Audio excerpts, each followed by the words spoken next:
Good morning. Ngasigi message se yes or no hai tare ko nang hojing ngasi khalli ba thabak se tawshira tawroishira haibodo adumaina hai tare ko nang kenoma khanbiro nang na tawge na khalambado aduga sigi thabak se haji hoji tawna phabra natraga ngaibana phabra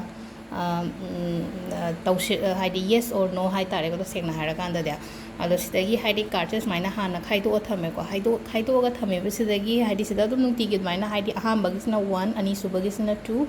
ahum subagisna 3 ko aham bagi yengminar so do siluraga amu ai ngasi gi tips so dum mathang share torake ko aham bagi card se yengminar se ko wait and ha ko se katang ngai ko nang na tawge na khaliba thabak to hai tare ko katang ngai bi ngasi tawbirano aduga amana perfect timing hai ko haidi hoji se matam se chap chare hai ko nang yona taw matam da haidi phagani ko ahum subagi se na haidi within the next few months hanai ko haidi tha khara gi matung da tawbiyo na hai ko thain tawraga haidi card ki messages mai leire aduga kaino manifestation mawong ama hai tare ko ngasi gi sina ko ado haidi somna tawningi ba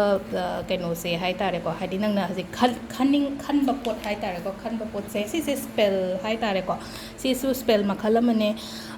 spell se haidi adum ama heta da numit ama heta da matam ama heta da tawba yai ko ado sida akoina darkar oi se kaino hai matam da ko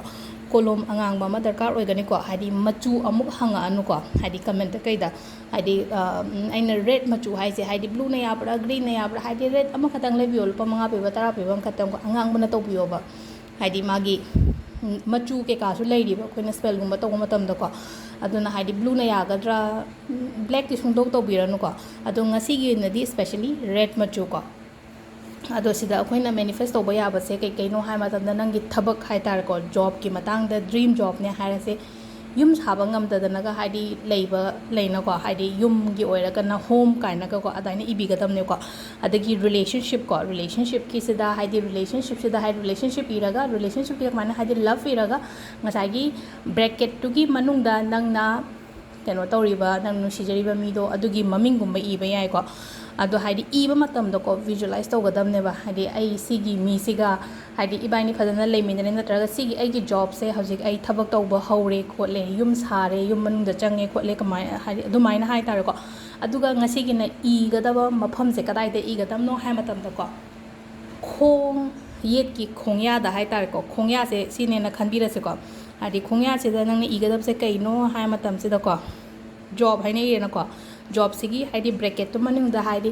company oiro department oiro nang na hojik khaliba pot to hai tare ko adu iringai timing du su ngatang khanbiyo ba haidi en haise ko haidi pot se engonda phange lae haimna chingba ko domaina adu job ira nga sai gi haidi bracket manung sida nangi company or natraga nangi department gumbi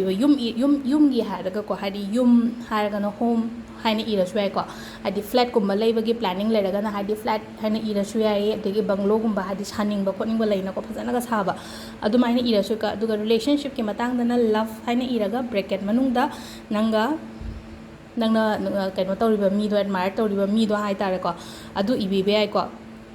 ado sida haidi ire no ko iraga ngatang minute ani humutang phambiyo ko phammaga mi shalaga ngatang aina haise haidi visualize to piraga du hogale no ko hogalaga koina lepa kan sida kain to ke da ko 13 rak tap to biwa hai tare ko 13 rak nang lebak sida haina haidi 1 2 3 4 5 6 7 8 9 10 11 ko tap to matam da su khallo ko haidi ai pot se phange ai ngonda leire na dai to ro ko ado si se tawbiyo